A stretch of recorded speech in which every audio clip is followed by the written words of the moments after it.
Assalamualaikum warahmatullahi wabarakatuh. Alhamdulillahirabbil alamin. Wassalatu wassalamu ala asyrafil anbiya'i wal mursalin wa ala alihi washabbihi ajma'in, amma ba'du. Yang saya hormati Bapak dosen pengampu mata kuliah Manajemen Risiko dalam Wirausaha Pendidikan serta rekan-rekan mahasiswa yang saya banggakan. Perkenalkan, saya Nurman Solihin, nomor induk mahasiswa 2586137019. Mahasiswa program Magister Manajemen Pendidikan Islam. Pada kesempatan ini, saya akan mempresentasikan hasil ujian akhir semester yang berjudul Risk Management Plan Unit Kewirausahaan Sekolah Layanan Administrasi Berbasis Digital di SMA Negeri 11 Muaro Jambi. Laporan ini saya susun berdasarkan kondisi nyata di lingkungan kerja saya sebagai Kepala Subbagian Tata Usaha SMA Negeri 11 Muaro Jambi. Muaro Jambi, sehingga seluruh pembahasan tidak hanya bersifat teoritis, tetapi juga berangkat dari pengalaman praktis dalam mengelola layanan administrasi sekolah. Bapak dan Ibu yang saya hormati, saat ini dunia pendidikan sedang mengalami transformasi yang sangat cepat. Hampir di seluruh aktivitas sekolah mulai memanfaatkan teknologi digital. Mulai dari pembelajaran, pengelolaan data peserta didik, administrasi kepegawaian, hingga pelayanan kepada masyarakat.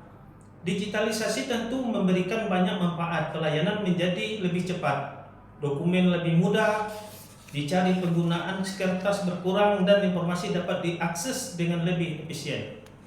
Namun, di balik berbagai manfaat tersebut, terdapat berbagai yang tidak boleh diabaikan. Misalnya, bagaimana apabila server sekolah mengalami gangguan? Bagaimana apabila data peserta didik hilang? Bagaimana apabila terjadi kebocoran data pribadi? Atau bagaimana jika seluruh pelayanan berhenti karena hanya ada satu orang yang menguasai sistem administrasi? Pertanyaan-pertanyaan inilah yang menjadi dasar mengapa manajemen risiko sangat penting diterapkan dalam pengelolaan layanan administrasi berbasis digital ini.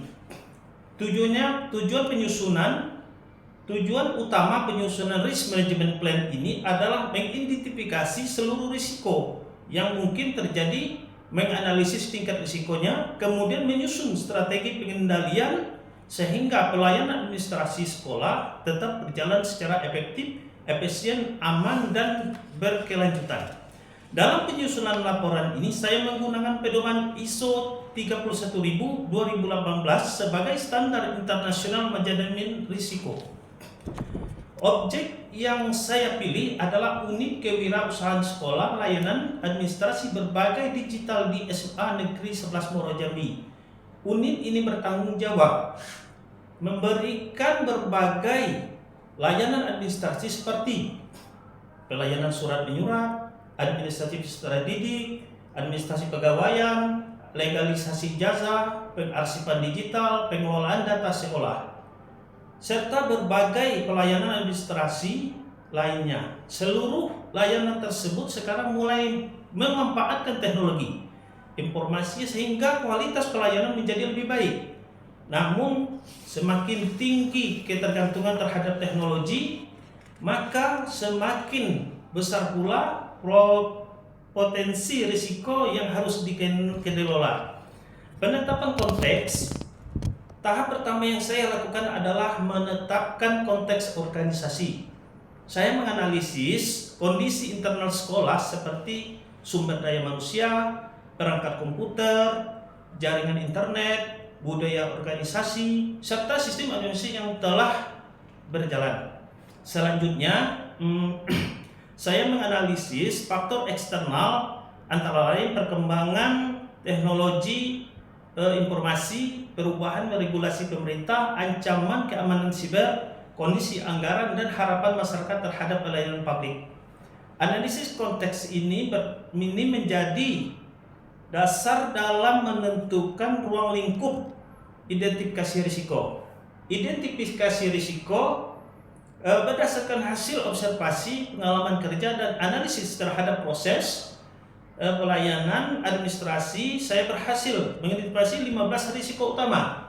Risiko tersebut saya kelompokkan menjadi 7 kategori, yaitu risiko strategi, risiko operasional, risiko keuangan, risiko sumber daya manusia, risiko teknologi informasi, risiko hukum dan kepatuhan, serta risiko reputasi. Beberapa risiko yang paling sedang berpotensi terjadi antara lain gangguan server, kehilangan data administrasi, serangan virus atau ransomware, gangguan jaringan internet, kesalahan input data, keterbatasan kompetensi, serta kebocoran data pribadi serta didik maupun tenaga pendidikan. Setelah risiko berhasil diidentifikasi, saya menyusun risk register. Pada tahap ini, setiap risiko dinilai menggunakan 2 indikator. Yang pertama adalah likelihood, yaitu kemungkinan risiko terjadi.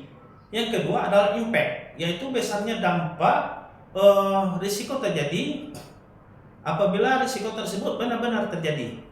Nilai keduanya menggunakan skala atau skala 1 sampai 5 gitu. Kemudian kedua nilai tersebut dikalikan sehingga diperoleh skor risiko. Semakin tinggi skor diperoleh, maka semakin tinggi pula prioritas penggunaannya. Hasil penilaian risiko, hasil analisis menunjukkan terdapat 7 risiko kategori tinggi.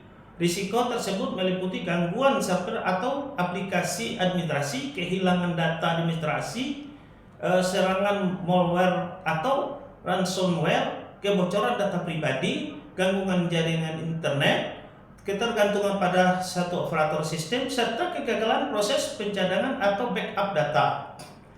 Sedangkan dalam risiko lainnya berada pada kategori sedang, walaupun tidak berada pada kategori tinggi. Risiko-risiko tersebut tetap memerlukan pengendalian agar tidak berkembang memberi risiko yang lebih besar.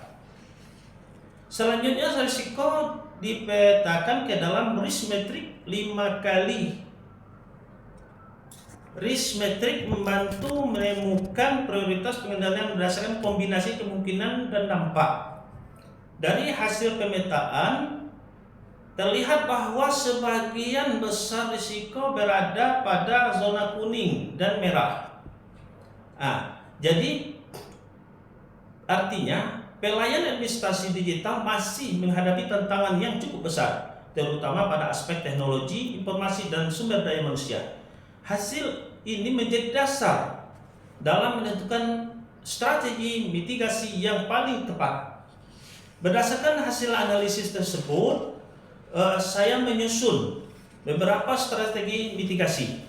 Yang pertama, meningkatkan keamanan sistem informasi melalui penggunaan antivirus resmi, pembaruan perangkat lunak secara berkala, serta penguatan pengelolaan hak akses pengguna.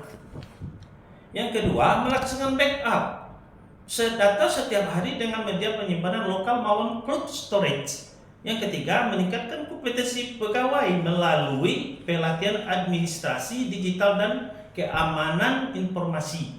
Yang keempat, menyusun serta memperbarui standar operasional prosedur atau SOP sehingga seluruh pegawai memiliki pedoman kerja yang sama.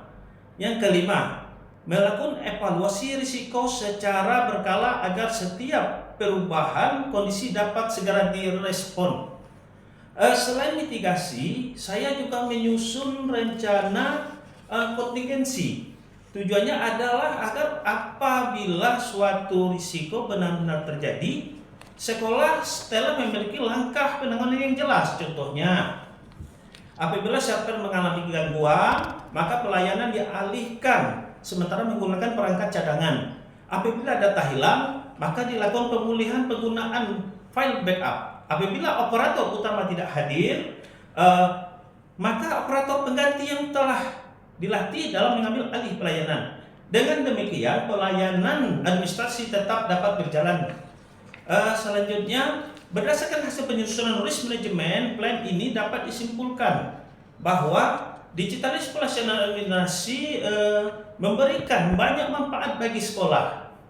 Namun demikian, transportasi digital juga menghadirkan berbagai risiko yang harus dikelola secara sistematis. Melalui penanganan manajemen risiko berdasarkan ISO 31000, sekolah dapat mengidentifikasi risiko sejak dini, menentukan prioritas penanganan, menyusun administrasi mitigasi, serta menyiapkan secara kontingensi. Dengan demikian, pelayanan administrasi dapat berlangsung secara lebih efektif, efisien, transparan, akuntabel, dan berkelanjutan. Saya berharap dokumen ini tidak hanya pemenuhan tugas akademik, tetapi juga dapat menjadi salah satu referensi dalam pengembangan tata kelola berbasis digital di SMA Negeri 11 Muaro Jambi. Demikianlah presentasi yang dapat saya sampaikan. Terima kasih atas perhatian Bapak Ibu dosen serta rekan-rekan mahasiswa. Saya sangat mengharapkan kritik dan saran masukan yang membangun demi penyempurnaan penelitian saya ini. Mohon maaf apabila terdapat kekurangan dalam penyampaian. Wabillahi taufiq wal hidayah. Wassalamualaikum warahmatullahi wabarakatuh.